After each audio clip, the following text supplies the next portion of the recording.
Hey everyone, I'm Teresa. Welcome back to my channel, Lost My Thread. Today I'm going to be sharing with you some of my favorite hand-sewn gift ideas.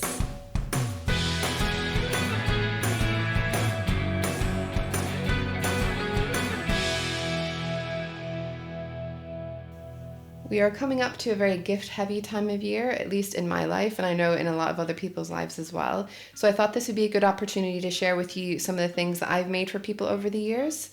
I am a big fan of handmade gifts, whether that's giving or receiving them. I know that when somebody's made something for you specifically, they've put a bit more time, energy, effort, and thought into the thing that they're making. And I know when I make things for other people, I know a lot of my own sort of love goes into those, and I hope that comes across when people receive things that I've made as well. I'm going to be talking through some general concepts with sewing for other people, sewing gifts, but I'm also going to give some good specific examples. I will put links down below of everything that I'm talking about in case you want to look for a specific pattern or tutorial. I will also try and show examples as much as I can. So if I actually have the items, I will show you. Most of these things, of course, I've given to other people. So if I have a photo, I can share the photo. Otherwise, I will just show you a picture of what it looks like so you have an idea of what I'm referring to. So I think to start with a good general concept when you're making clothes for other people is if you do not have someone who knows you're making something for them, say you're surprising them, or you're not living with them near enough to them that they can try on different muslins and different sort of fit versions of what you're making, it's usually a good idea to go with more just loose fitting, a bit sort of more boxy shapes, just to avoid any potential fitting issues. So I've done that quite a few times. For my sister recently, I made her a couple of Ogden camis by True Bias, which is a really nice loose fitting top. I also used some viscose fabric, so it had a bit more drape to it, so it was still going to be a bit figure hugging without it needing to be too tight. I think simple tops are a good way to go for that kind of thing, thinking like the Deo blouse by Sewing by Mason, Sewing Patterns by Mason. Oh, I'm sorry if I'm mispronouncing that one. I've also made some t-shirts for my mom. My favorite t-shirt is the Basic Instinct tee by Segundo Second Piano, but I know that a lot of people are into the Stellan tee by French Navy. I think there's just a lot of great t-shirt patterns out there, and a lot of them are free as well. So the Basic Instinct tee is a free one, but I would say have a little look around. You might find something that you particularly like for you or for the person that you're giving it to. But t-shirts, because they're made with a jersey fabric, have a little bit of extra stretch as well. So in addition to often being less tight fitted, there's a little bit of extra wiggle room if they are not exactly the right fit. So following the general stretchy kind of concept, I would say that the Plantain Tee by Deer and Doe is a nice top pattern that isn't necessarily a short sleeve basic t-shirt. I've also made the Joni dress for one of my friends. So the Joni dress is from the Tilly and the Button stretch book, and it has a maternity hack version. So I made a maternity version for my friend when she was pregnant. Something I liked about this as a maternity dress is because it's stretchy, it can stretch over your bump. And once you've had the baby, you can actually just adjust the hemline. The reason that it's a maternity version is there's a little bit of extra fabric around the front so that when your tummy is a bit bigger, it falls relatively flat. But once you don't have that tummy there, you can just make a straight hem around the bottom, and it's something that you can continue to wear, and it doesn't need to be super tight. So I think that's a really nice option. But I think any kind of stretchy, bit more of a loose fitting tops and dresses are going to work really well for gifts.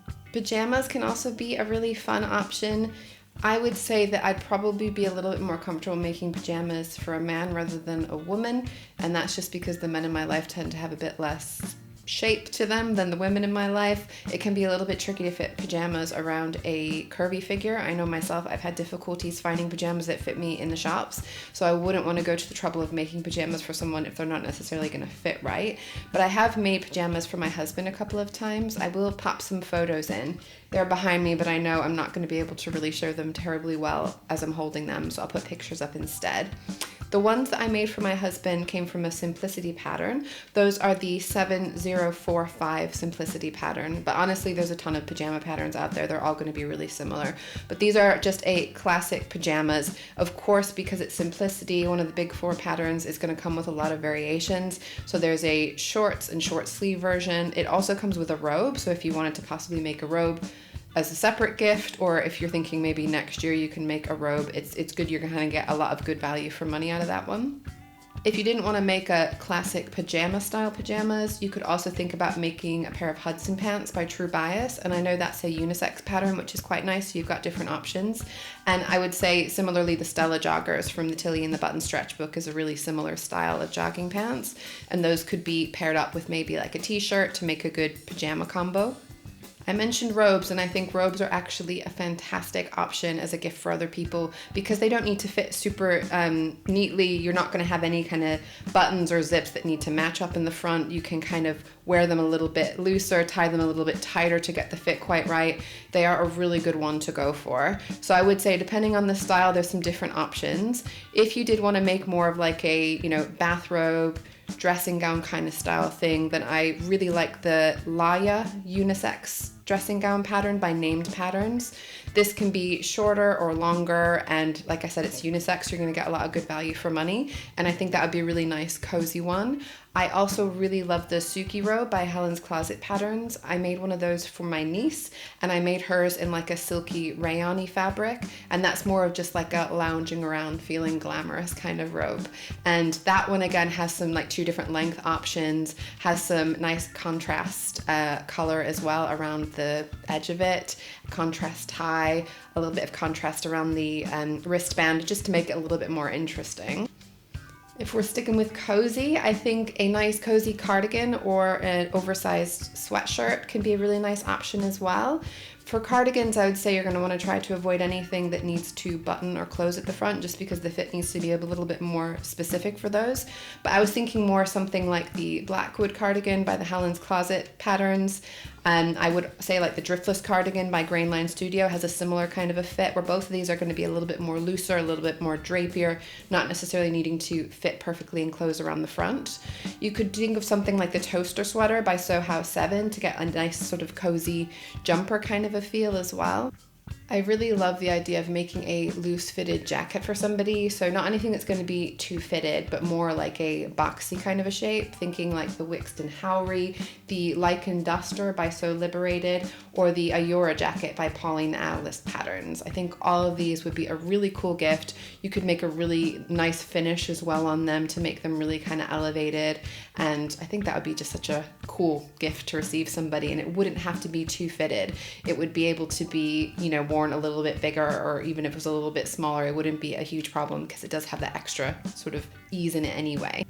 I think kids' clothes are a really nice option for a gift. They are really quick, really easy to make, and they're just so cute. So they're a lot of fun to put together.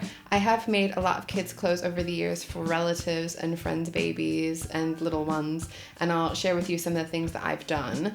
For one of my nieces, I've made her a couple of different self-drafted sheared top dresses. So basically just like cutting out a big rectangle, stitching down the back seam, and then adding some shearing for the bodice part, and then just adding some little simple spaghetti straps. One of them, I think both of them actually, I had them tie at the shoulder so that way she could sort of adjust them over time. I've also done some applique on some babies' onesies. These were not ones that I made. I didn't make the onesies, I bought them, but I did all the applique. And this was something that I was inspired by a McCall's pattern. It's M6344. And I did use some of the designs for the applique, but actually once I figured out how to do it, I just ended up sketching. My husband actually sketched some really cute pictures for us that we then put onto the onesies. I really wish I had more pictures of these. I know that my relatives will have them because I've sent them to relatives, but that was a really fun way to make something a little bit more special to them. So for one of my cousins, I did a little applique of their dog on the baby's onesie just so that she could get involved in the gift as well. So I thought that was a cute way of personalizing it. But I think that's one that is pretty simple to do and just a really sweet idea for a baby. Sticking to babies, I also made another dress for one of my nieces. It was Simplicity 4054, and this was for a wedding, so it was a slightly smarter little dress for her. I will say as well, baby patterns in general, I love Brendel and Twig patterns. I think they're really cute, really modern and stylish, and a lot of them give you quite a few kind of mix and match options. So I made a whole set of matching Brendel and Twig pattern lap neck tees, and fold over pocket pants for one of my friends when she's having a baby. And all of these could be mixed and matched together. And the reason I thought that was a fun idea is babies can be a bit messy. And I thought it would be nice to be able to change just one element. Say they just get the top wet or the bottom part gets dirty, then you can just sort of swap that bit over, and then you've got some other things that you can still wear with it without having to change the whole outfit. I have also made some pajamas for my other nieces. So pajamas are a really great one for kids. I love the Love Notions patterns for kids. They've got a lot of patterns in general, but I particularly like their kids ones. So I used their girls classic tee and the Love Notions leggings, which was a free pattern. And this made a really cute pair of pajamas for a couple of my nieces. So I would say that these are pretty adaptable, pretty simple. Again, we're talking stretchy fabric, so that you have a little bit more wiggle room with the sizing. And I would probably err on making them a little bit longer, just because with kids, of course, they grow so fast, just to help them to last a little bit longer. But as long as it's not too tight in general, then they can also grow into them as well. If you're wanting to get away from the clothes, maybe you don't want to have to worry about any kind of potential for fit because you really just don't know. Bags are such a great option, making bags for people. There are such a variety of what you can do. So you can make like a simple drawstring bag. So the pajamas that I made for my nieces, I made little matching drawstring bags, which then became their little overnight bag. So if they were staying at somebody's house, they could put the pajamas inside the little bag. But things like a simple tote bag, there's a lot of free tote bag patterns out there. So I would say probably just have a little Google and you'll find some stuff. I think also like a zipper pouch, like little makeup bags are quite simple and easy to make. Again, ton of free patterns out there. But if you want to do something a little bit more involved, a little bit more of a kind of detailed, in-depth project, I really love the Noodlehead pattern. So Noodlehead have a ton of bag patterns, including like a backpack or a rucksack, which I think would be such a cool gift. And I think I might need to make one of those for myself just because I think it's such a fun concept of something to make for yourself. But I have made some bags for friends over the years. A lot of them I've just done self-drafted bags. One I did with like some hand embroidery. But I would say that in general, Noodlehead patterns, you'll get tons of inspiration. Also, Merchant and Mills have a lot of really cool bag patterns as well. So a whole range sort of between those two. But of course, there are more out there. A lot of the major independent sewing pattern companies also have a bag. And also, of course, any of the big four patterns, there's going to be a ton of those out there as well. Lots of bag patterns to check out. A big one, which is definitely a commitment, but I have made as a gift for somebody once before, is quilts. So quilts are such an amazing gift, but I do think they involve so much time and so much effort. You're probably really only going to want to give quilts to people if you feel like they're going to appreciate your quilts. You know, it's one of those things where you don't want them to just look at it and go, oh, great, and just kind of throw it to one side, because so many hours go into making those things. But they are such an incredible gift to give, especially a handmade quilt. I mean, I would love to get a handmade quilt, by the way. I don't think anyone out there that I know makes quilts that's going to be watching this, but if you decide to, please send them my way and I will be very delighted. To be honest, any handmade gift I'm going to love no matter what anyway. But yeah, I would say if you don't necessarily want to commit to a whole quilt, you could do something like a little quilted coaster. So there's some really cute coaster tutorial. It's by Homemade Emily Jane. She's got a YouTube channel and she made these scrappy coasters, which I definitely want to put on my list because I think I've got some good scraps that I can use to make some cute little coasters for me, but obviously possibly as gifts. But I'm more just being a little bit selfish right now, thinking I could use some more coasters, so that might be a good option for me. There are a lot of options in the kitchen of things that you can make for people. Oven mitts, I think, would be so fun to make for people. You just need to make sure you've got just the right fabric. There's some kind of metal reflective stuff to make sure that you're not going to be burning your hands when you're using them. But I have seen a cool couple of different oven mitt sewing patterns out there, so I might pop a little link if I can find them. I would say also tea towels, dish towels are a really great option, or cloth napkins. I do have here a pair of cloth napkins that one of my friends made for me. So I didn't make these, but I loved receiving them as a gift and I love using them. She did a little bit of machine embellishment on the corners, which is super cute. And whenever I go for my cloth napkins, these are always the first choice. These are going to be really simple to make. They're not going to be complicated, and they're a great way to use up some scraps, especially linen scraps. And I do have some linen scraps, so I might need to think about making some of those for either myself or as gifts. The Closet Core Patterns has a tutorial for both dishcloths and for tea towels, including measurements and showing you how to do the nice, neat metered corners if you want to as well. So I would say that's a good starting point, but to be honest, I think you kind of wing it for a lot of it. You can just make something up on your own, and as long as you've sort of enclosed those seams well enough, it's going to work really well. I have some things behind me that I can show you now as examples of gifts that I've given to other people, because I've made one for myself as well, and I can show you that one. One of them was actually the reason why I'm wearing this dress today. I decided to put this on just to show you what I'm talking about. This is a Eve dress by Sew Over It Patterns, and this is made in this beautiful, soft, lovely viscose, this synthetic viscose fabric. And when I cut out all of my pattern pieces, I actually had a big old chunk of fabric left over, which I did not want to go to waste. So I tried to think about what I could do to use it in a way that would be very tactile, because I feel like this fabric is so nice to touch. I wanted to give people something that they could then touch and put against their skin as well. And I came up with, I think, a pretty fun solution. So I made for myself, and for some of my coworkers, some sleep masks. So eye masks to wear for sleep. And because it's velvet, it is so warm and cozy against the eyes. It feels so lovely to wear. And I've also made one of these in a viscose fabric, but I did use the quilt batting in between 2 layers of viscose just to make sure that it was a little bit more sort of padded out and a little bit more substantial. And I made that to match the Suki robe that I made my niece. So I will pop a picture up so you can see I used the same fabric. I thought that would be quite a fun way to sort of have a little duo as a gift, a nice little combination.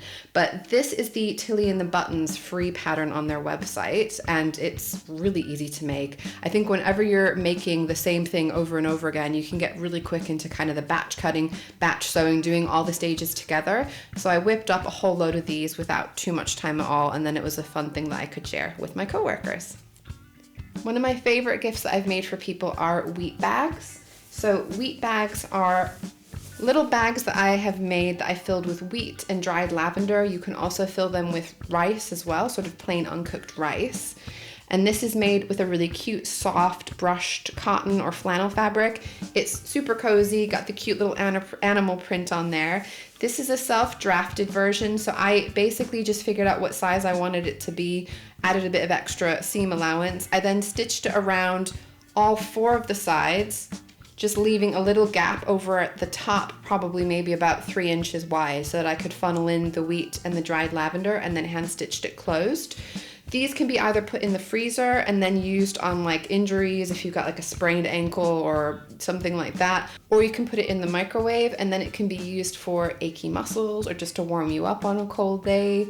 One of the reasons why I really love this one is it's the one that I seem to have gotten the most feedback from people unexpectedly over the years. So I made this one quite a while ago. I will write down when I figure out what year it was that I actually made these. But one of my coworkers who I gave it to actually sent me a message earlier this year of her cat curled up with one of these, telling me that her cat likes to use it as much as she does. And then I also had a really cute story when I was visiting one of my grandparents with my niece. And I had sent these wheat bags to a lot of my family as well. So I sent them to my grandparents, to my siblings. And so when my niece spotted it in my grandma's house, she knew what it was. And she said, "Oh, we have that exact same one. We've got some of those. And my mom gives it to me when I feel sick and it makes me feel really nice." And it was really sweet because she was too young at that point, I think, to have realized that I made it at the time when I sent it. And so she just thought, oh, what a coincidence. Grandma's got the same, or the great grandma's got the same wheat bags that we do.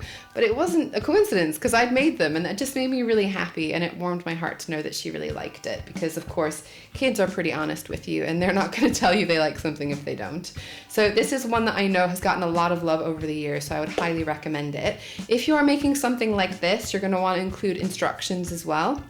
So I made a little card that was saying that it was, handmade by me, how you use it either in the freezer or in the microwave. I also will generally give some care instructions when I give clothes as well, because of course you're not going to have like the clothing label that's normally going to be in clothes. So I will give them care instructions depending on the fabric, and usually just a little bit of a mention so that they know that I've made it. I'm sure most of my family and friends would know if I gave them something that I made it, but sometimes you really can't tell. So I think it's nice just to add that little extra information just just in case they assume that it's store-bought. I have made a lot of scrunchies over the years as well, so fabric scrunchies are a great gift and a good scrap buster as well, and you can make a whole load of those and give those out as gifts. Christmas ornaments would be a really cute one as well. I have seen some nice fabric Christmas ornaments, and they are just a nice festive little thing to give, and again, just that little handmade element makes it that bit more special.